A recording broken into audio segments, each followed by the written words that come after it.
Halo semuanya, perkenalkan saya Naswa Auli Sofi. Pada kesempatan ini, saya akan menjelaskan esai saya yang berjudul Peran Politik Etis dalam Pembentukan Sistem Pendidikan Pribumi dan Munculnya Modernisasi Pendidikan di Indonesia. Topik ini penting untuk dibahas karena pendidikan modern di Indonesia tidak muncul begitu saja, melainkan melalui proses sejarah yang panjang.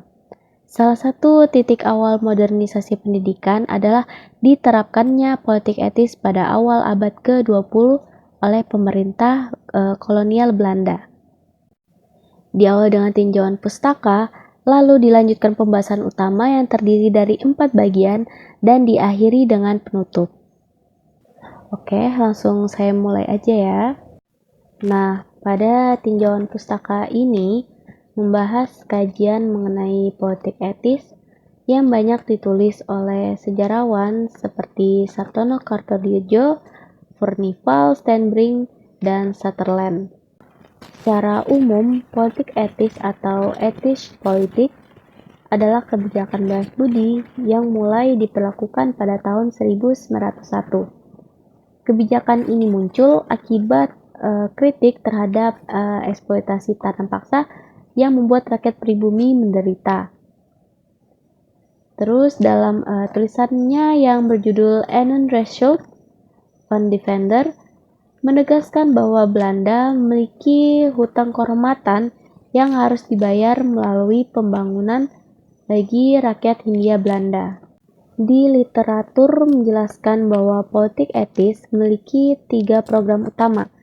Yang pertama itu adalah irigasi, yang kedua itu ada emigrasi, dan yang terakhir ada pendidikan. Dari ketiga program tersebut, pendidikan dinilai sebagai aspek yang paling berpengaruh karena membuka kesempatan bagi pribumi untuk memasuki sistem pendidikan modern. Penelitian lain menyebutkan bahwa keberadaan sekolah-sekolah modern seperti HIS, MULO, AMS, serta sekolah kedokteran Stovia melahirkan generasi baru kaum terpelajar pribumi. Tokoh-tokoh inilah yang kemudian menjadi penggerak organisasi modern seperti Budi Utomo dan Sarekat Islam. Nah, teman-teman, tinjauan pustaka ini memberikan dasar teoritis bahwa politik etis itu bukan hanya kebijakan sosial, tetapi juga fondasi modernisasi pendidikan di Indonesia. Setelah tinjauan pustaka, sekarang waktunya kita masuk ke pembahasan. Bagian 1, latar belakang dan ideologi politik etis. Politik etis ini lahir sebagai respon atas kesengsaraan rakyat selama masa tanam paksa. Nah, kebijakan ini dipresentasikan sebagai balas budi terhadap rakyat pribumi. Namun demikian, tujuan pendidikan dalam politik etis itu sebenarnya bersifat ganda. Di satu sisi ingin meningkatkan kesejahteraan pribumi, tetapi di sisi lain juga bertujuan untuk menciptakan tenaga kerja yang terdidik dan tetap berada dalam kontrol kolonial. Dengan kata lain, pendidikan dilihat sebagai alat untuk memajukan pribumi, namun tetap mempertahankan stabilitas politik kolonial. Nah, ambivalensi ini menjadi ciri utama politik etis. Oke, kita lanjut ke bagian kedua, yaitu perubahan sistem pendidikan pribumi.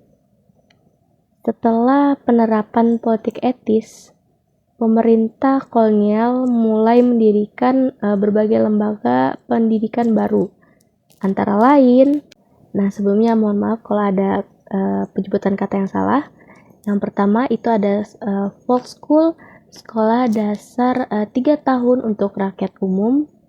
Terus ada Fairfax School, sekolah lanjutan setelah folk school. Ada Holland Sinlensi School atau HIS untuk anak-anak priai dan kelas menengah. Ada Meer Uitgebrek Leger Onderwijs atau MULO yang setingkat SMP. Ada Algemene Middelbare School AMS yang setingkat SMA. Terus ada QX School dan Normal School untuk pendidikan guru.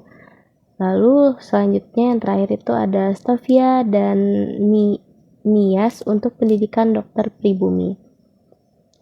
Meskipun menyediakan akses yang luas, sistem pendidikan tetap diskriminatif berdasarkan ras dan status sosial. Namun perubahan ini tetap menjadi titik awal modernisasi pendidikan karena memberikan kurikulum yang lebih ilmiah, terstruktur, dan berbasis pengetahuan barat. Nah, sekarang kita lanjut ke bagian ketiga, yaitu politik etis dan kemunculan kaum terpelajar pribumi. Salah satu dampak terbesar politik etis adalah munculnya kelompok elit terpelajar pribumi atau native education class. Nah, mereka mempelajari bahasa Belanda, ilmu modern, serta gagasan politik dari Eropa. Tokoh-tokoh yang dilahirkan dari sistem pendidikan ini antara lain Dr. Wahidin Sudirohusodo, Dr. Cipto Mangunkusumo, Suwardi Suryaningrat, atau Ki Hajar Dewantara. Tidak hanya itu, generasi baru ini kemudian mendirikan organisasi modern seperti Budi Utomo pada tahun 1908, Sarekat Islam pada tahun 1912, dan Indich Partij di tahun 1912. Ironisnya, pendidikan yang awalnya dirancang untuk mendukung pemerintahan kolonial justru memicu kebangkitan nasional karena kaum terpelajar mulai mempertanyakan keadilan dan struktur kolonial. Nah, lanjut ke bagian 4, yaitu modernisasi pendidikan dan dampaknya bagi Indonesia. Modernisasi pendidikan melalui politik etis memberi dampak jangka panjang bagi Indonesia. Antara lain, terbentuknya sistem sekolah berjenjang yang kemudian diadopsi dalam pendidikan nasional. Terus meningkatnya tingkat literasi dan keterampilan membaca tulis masyarakat pribumi. Terbukanya kesempatan mobilitas sosial, terbentuknya sumber daya manusia yang kelak menjadi pemimpin pergerakan nasional dan pemerintahan setelah merdeka. Dan gak hanya itu, politik etis itu gak sepenuhnya menghapus ketimpangan, namun menjadi fondasi awal bagi berkembangnya pendidikan Indonesia hingga saat ini. Nah, dari seluruh pembahasan dapat disimpulkan bahwa politik etis memiliki peran besar dalam memperkenalkan pendidikan modern kepada masyarakat pribumi. Meskipun memiliki kepentingan kolonial, kebijakan ini membuka akses pendidikan yang lebih luas, melahirkan kaum terpelajar, serta memicu modernisasi sistem pendidikan Indonesia.